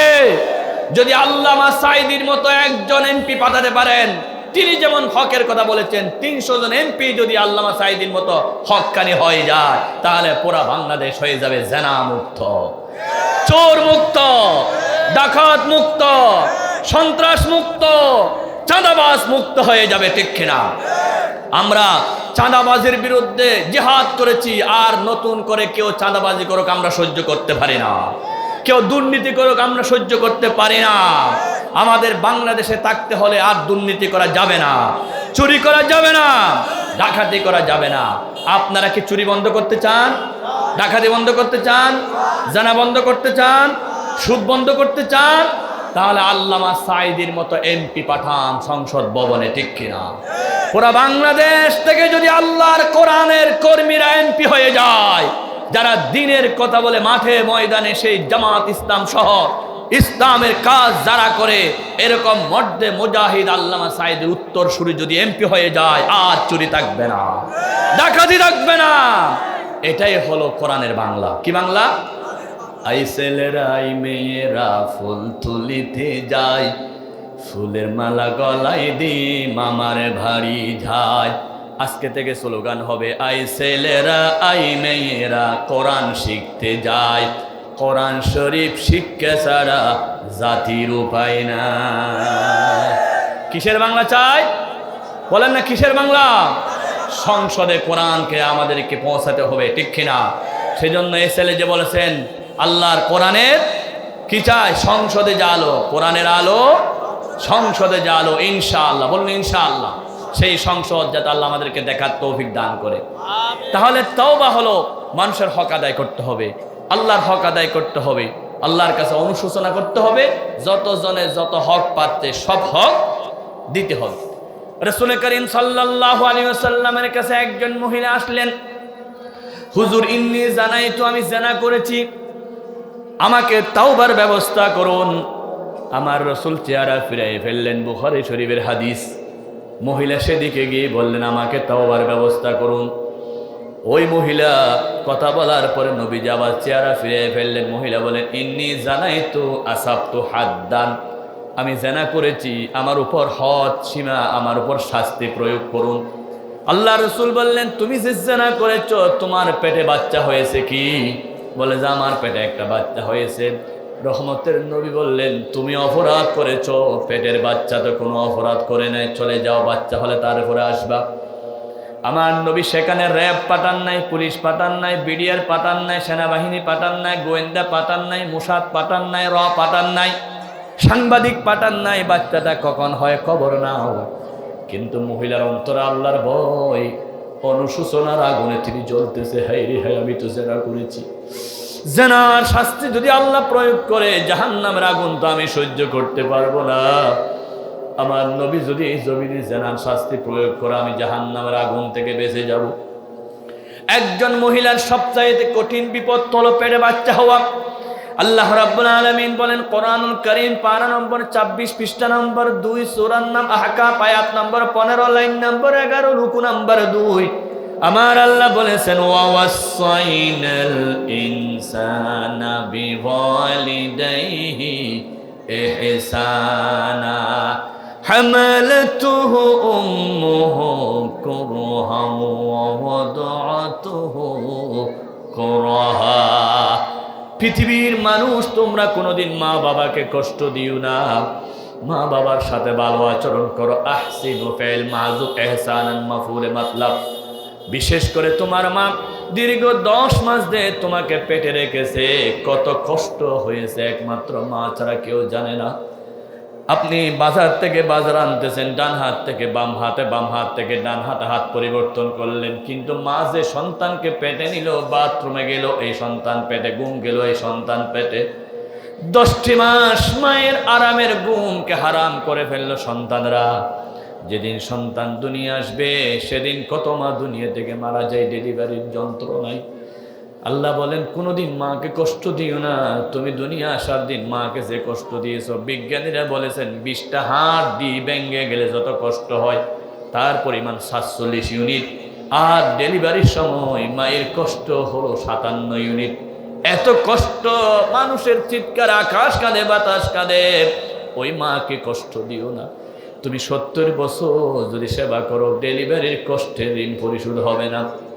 দুনিয়া আসার পর 3 নাম্বার কষ্ট, 2 বছর 2.5 বছর যে সন্তানকে দুধ পান করায়, কোন সন্তান যদি বুকের চামড়া দিয়ে জুতা চিরাইয়া দেয়, তারপর মায়ের 1 কোড়া দুধের গুণ পরিশোধ হবে না। মায়ের একেদারে দুধের দাম কাটিয়া গায়ের চাম, পাপুষে বানাইলে ওরে নির্বোঝা সুদ হবে না। মা এমন দরদি ববে কেউ হবে না আমার মা। যাদের মা না, একটু চিন্তা করে দেখুন কি আদর যত্ন করে মা আমাদেরকে মানুষ করেছে। শীতকালে প্রচন্ড শীত, মা কোলের মধ্যে রেখেছে, বুকের মধ্যে রেখেছে, পেশাব করে দিয়েছেন ডান পাশে, মা বামে নিয়ে গেলেন, বামে পেশাব করে দিয়েছেন, সিগার উপর রেখে গেলেন। সকালবেলা ঘুম থেকে উঠে বাচ্চাকে ঘুমা রাখে, আর মা পুকুরের পানিতে চলে যায়, কাঁটাগুলো গাঁথিগুলো ধুয়ে পরিষ্কার করে, রোদ না থাকলে আগুনে শুকায়। আমার জাদুমণির আবার দরকার হবে, আমার এই ছেলে আবার সন্ধ্যাবেলায় এই কাপড়গুলো খুঁজবে। সন্তান ঘর থেকে বের হওয়ার সময় মায়ের চোখ দিয়ে টপ টপ পানি পড়ে। মাদ্রাসায় যাওয়ার সময় এখনো মনে পড়ে সবাই থেকে বিদায় নিতাম।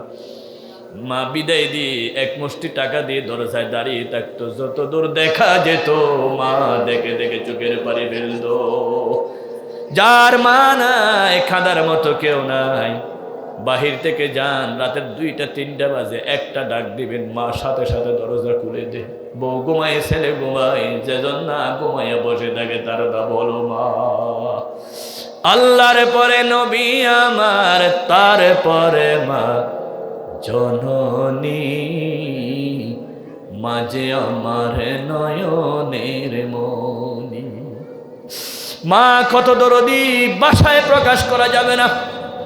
2017 সালে বাংলাদেশ থেকে কিছু হাজি আল্লাহর ঘরে গেলেন, জিদ্দা এয়ারপোর্টে গিয়ে সৌদি আরবে নামার সাথে সাথে তাদের জবান বন্ধ হয়ে গেল, আর কথা বলতে পারে না।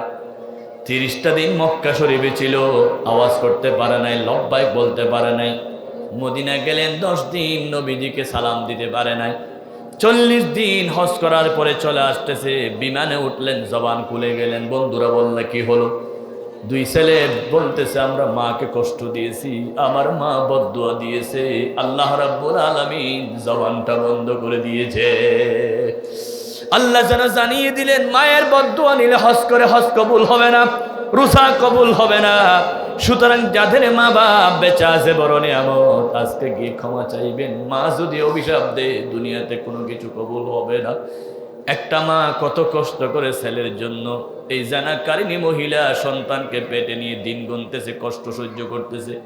সন্তান দুনিয়া আসলো, দিন গুনতেছে। আমার নবীর কাছে এসে বললেন হুজুর সন্তান হয়েছে। রাসূল বলেন সন্তানকে দুধ পান করাইতে হবে। 2.5 বছর দুধ পান করার পর নবীর কাছে এসে চোখের পানি ফেলে বলেন হুজুর জাহান্নামের আগুনে জ্বলতে পারবো না, কবরের আযাব সহ্য করতে পারবো না, আমার জন্য তওবার শাস্তি প্রয়োগ করুন, জানার শাস্তি। নবীজি বলেন এক সিনা মাটির মধ্যে তুমি গেড়ে দাও। তাদেরকে সাহাবায়ে কেরাম পাথর মারলেন। হযরত খালিদ বিন ওয়ালিদ এক পর্যায়ে তার শরীরে ছিটকি মেরে রক্ত পড়ল। তিনি বললেন জানাকারিনী মহিলার রক্ত পড়ল। আল্লাহর হাবিব বলেন খবরদার এই কথা বলো না, জাহান্নামের ভয়, কবরের ভয়। এই মহিলাটা এত লজ্জিত হয়েছে, এত অনুতপ্ত হয়েছে, চোখের পানি ফেলতে ফেলতে আমার কাছে আসলেন তওবা করার জন্য, শাস্তি দেওয়ার জন্য। আমি একটিবারও তার কাছে কাউকে পাঠাই নাই। নিজের মনের মধ্যে এমন ভাবে দুঃখ এসে গেল, তিনি বললেন কুল নারু জাহান্নামা আশাদ্দু হাররা, দুনিয়ার আগুনের চাইতে কোটি কোটি গুণ ভয়ঙ্কর জাহান্নামের আগুন। কক্সবাজারবাসী, জমছড়িবাসী আজকে থেকে তওবা করুন। কত ভুল আমাদের হয়ে যায়। 1 নাম্বার তওবা, পরের হক আদায় করুন। কালকে মরবেন না পরশু মরবেন, কারো কোনো গ্যারান্টি আছে নাকি? আজকে সিদ্ধান্ত নিন সমস্ত মানুষের হক আদায় করে ফেলবো, কারণ এই হকের জন্য আল্লাহ আমাদেরকে মাফ করবে না। তওবা করতে হবে তওবার মতো। 17 বছর জুলুম করেছো, ওই জালেম সরকারের যত বাহিনী আছে সবাইকে অনুরোধ জানাচ্ছি, তোমরা জানো কতজনের নাম থানায় জমা দিয়েছিল, কত সন্তানকে তোমরা হারামে ঘুমাইতে দাও নাই, আমার কত ইসলামী আন্দোলনের কর্মীদেরকে ছেলের কাছে যাইতে দাও নাই, বাবার কাছে যাইতে দাও নাই, মায়ের কাছে যাইতে দাও নাই। তোমরা যে বান্দাদেরকে শহীদ করেছো, একদিন ঘরে গিয়ে দেখো তার মা কিভাবে আব্বু আব্বু করে কাঁদতেছে। তোমরা যার বাবাকে শহীদ করেছো তার ছেলেরা এখনো আব্বু আব্বু করে কাঁদতেছে। ইলিয়াস আলীর মতো যত মানুষকে গুম করেছো তাদের কি অবস্থা হচ্ছে তোমরা গিয়ে দেখো। বাংলাদেশের প্রত্যেকটা ঘরে ঘরে যতজনের উপর তোমরা জালেমরা জুলুম করেছো, তোমরা সিদ্ধান্ত নাও তাদের কাছে ক্ষমা চাইবো। না হয় যে পরিমাণ পরিণতি তোমাদের নেতাদের হয়েছে তোমাদের কর্মীরও হবে। কি সুন্দর চেহারা, চুলে দাড়ি মনে হচ্ছে জিব্রাইলের খালতো ভাই, কিন্তু যাওয়ার সময় দাড়িগুলো শেভ করে যাচ্ছে, তারপরও মুক্তি না, কিনা? এই ভয়ঙ্কর পরিণাম কেন হলো?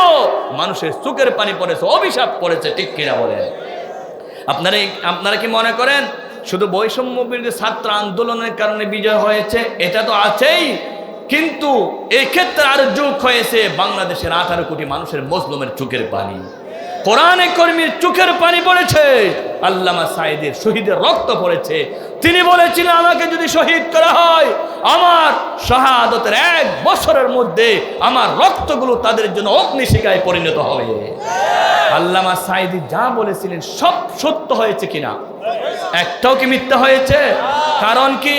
কারণ হলো তিনি যত কথা বলেছেন কি দিয়ে বলেছেন?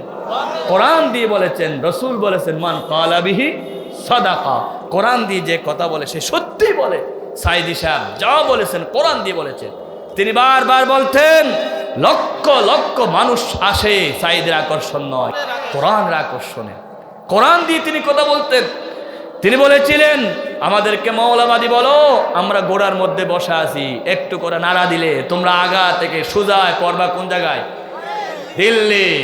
আল্লামা সাঈদীর মুখ দিয়ে যে দিল্লি বের হলো, আল্লাহু আকবার, তিনি চলে গেলেন, কিন্তু সত্যিই দিল্লিতে চলে গেল।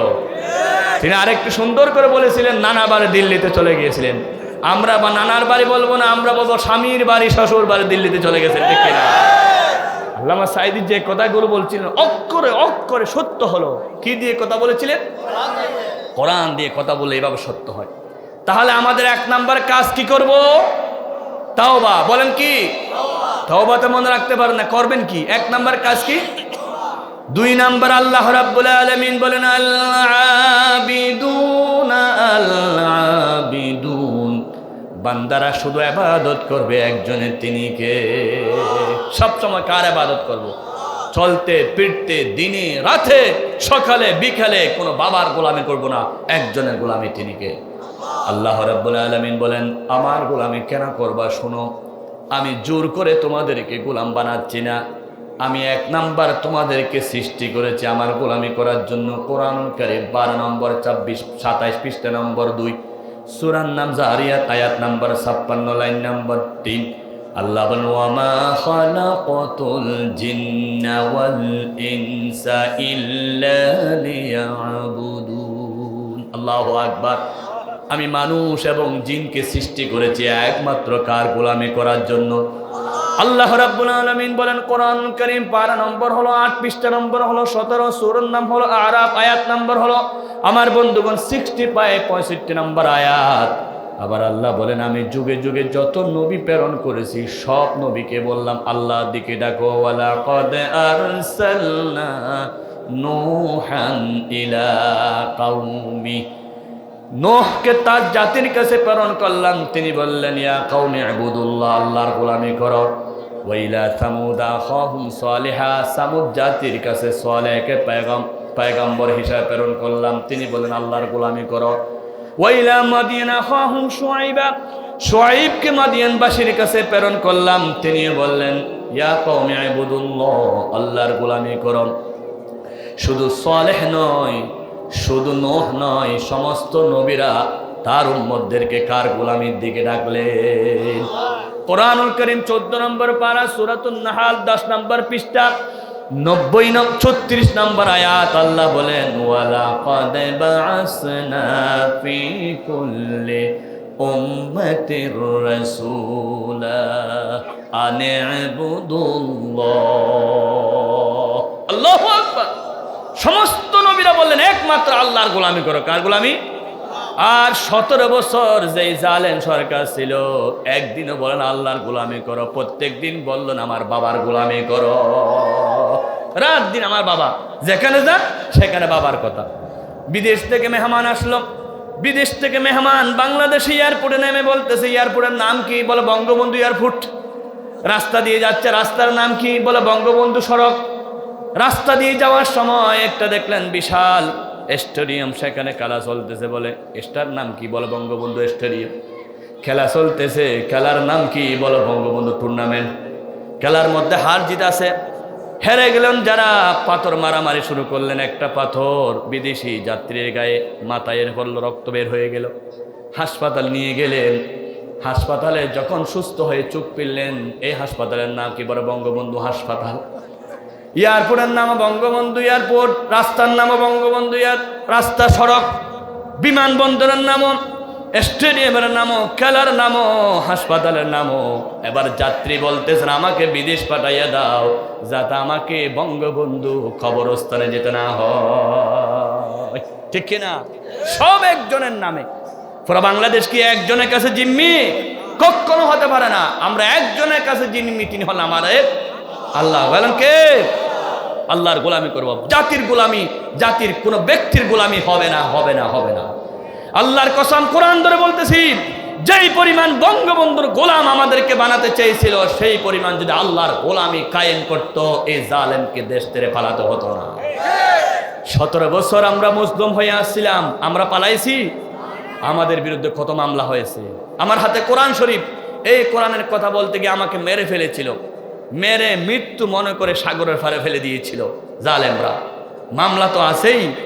এমন পাওয়ার আমি ছিল, আমি চট্টগ্রাম থাকতেই এই কক্সবাজারের কাছে গাড়ি আগুন লাগেছে, ওরা আমাকে মামলা দিয়েছে, আমি নাকি আগুন লাগাই দিয়েছি। আমি বলছি আমার কি শক্তি, আমি থাকি চট্টগ্রামে, সেখান থেকে মেসের কাঠি জ্বলাই দিয়েছি, কক্সবাজার আগুন জ্বলতেছে।